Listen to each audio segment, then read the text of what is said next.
एक प्रकार के पशु उस पर निवास करते हैं। वहां पहुंचकर गंधर्व गाते हैं और अपने चरण पक्षी गण सवन प्रसन्न से मन से विचारते हैं। वहां पहुंचकर गंधर्व गाते हैं और अप्सरा नाचती है। उस पर्वतराज के कितने ही शिखर ऐसे है कि जिनमें रत्न और वैद्य खान भरी हुई है। पर्वत ऊंचा तो इतना अधिक है कि तुम्हारे घर के तरह मित्र की समझकर वह प्रयास करते रहता है और ध्वनि सदा सुनाई देती रहती है। पार्वती, तुमने 64 वर्ष तक सूखे पत्ते खाकर रहे और माघ मास में तुम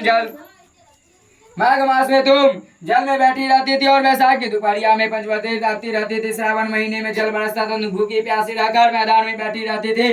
तुम्हारे पिता इस तरह के कष्ट को सहन कर बड़े दुखी हुआ करते थे। वह चिंता में पड़ गए कि मैं अपनी कन्या किसको दूं। अपनी समझ नारद जी वहां आ पहुंचे और कहा, भेजा हूँ आपके पास आया हूँ। आपको चाहिए कि यह योग करता हो, किसी के योग न कर दे। हे भगवान विष्णु ने कहा, समय कर दीजिए और से विनती में कहिए। इसलिए मैं आपके कहता हूँ कि सुनिए, आप अपनी कन्या को भगवान विष्णु को ही देवी और मिलाकर मैंने रोजा पूजा पुत्र करे। पार्वती ने उत्तर दिया, हे पिताजी, मैंने पहले ही आपको बता दिया कि मैं अपने आप को शिव जी के हाथे सौंप दिया हूँ। इसमें मैं यहाँ चली आई हूँ। हिमावन ने संतान दिया कि मैं पुत्री तुम्हारे विरुद्ध में कुछ भी न करूंगा। मैं तुम्हें साथ लेकर आया हूँ। मैं तुम्हारे साथ विवाह कर दिया। इससे तुमने मेरा आधा अवसर प्राप्त किया है। तब से आज तक तुम किसी के सामने मुझे यह व्रत प्रकट करने का अवसर प्राप्त नहीं हुआ था। हे देवी, मैंने यह बताता हूँ कि इस व्रत का हरतालिका नाम क्यों पड़ा। तुमको सखियों हर ले गई थी, इसलिए हरतालिका नाम पड़ा। पार्वती ने कहा, हे प्रभु, आपने नाम तो बताया, अब इसकी विधि भी बता। इसका क्या पुण्य क्या फल है, व्रत किसने करे। और शिव जी पार्वती जी से कहते हैं, देवी, मैंने समस्त स्त्री जाति की भलाई के लिए यह उत्तम व्रत बतलाया। जो स्त्री अपने स्वभाव की रक्षा करना चाहती हो, यह पूर्वक इस व्रत को करे। पूर्वक इस व्रत को करे और केले कमे दी आयु छोटा मंडप बनावे और रंग बिरंगे लाकर चंदा लाकर चंदन आदि सुगंधित द्रव्य से वह मंडप को लगावे और सिंह जो कुछ हो उसे लेकर वेद प्रसाद लगावे।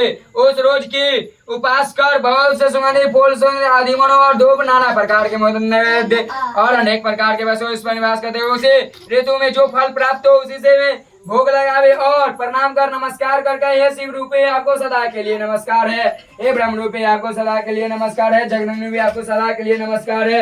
हे सिंहवाणी आपको संसार के भय प्रकार पूजन करती हो वह सब पापों से छूट जाती है और उसे सात जन्म तक सुख तथा सौभाग्य प्राप्त होता है। जो स्त्री तृतीया तिथि को व्रत न करे अंत में करती है तो 7 जन्म तक बंधाए रहती है और उसको बार बार विधवा होना पड़ता है और सदा दरिद्र पुत्र से सौकुल सौभाग्य की लड़के सदा दुख भोगने वाली होती है। और उपास न करने वाली स्त्री अंत में घोर नरक में जाती है।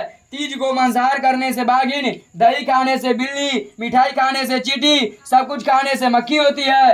तीज को अन्न खाने से सुगरी, फल खाने से बंदरिया, पानी पीने से जोक, दूध पीने से सांपनी, उस रोज सोने से अजगरी और पति को धोखा देने से मुर्गी होती है। इसलिए सभी स्त्रियां व्रत अवश्य करे।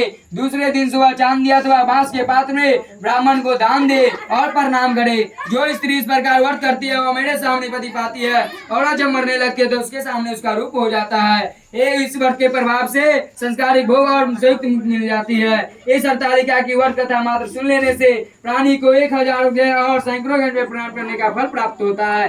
हे देवी, मैंने ऐसा उत्तम व्रत बतलाया हो जिसके करने से प्राणी सब पापों से छूट जाता है। इसमें कुछ भी संशय नहीं है। प्रेम से बोलिए महादेव की जय, माता पार्वती की जय, गणेश भगवान की जय, कुल देवता की जय, ग्राम देवता की जय। हर हर महादेव। सांग के बिना रखो थाली कहाँ है आती ला।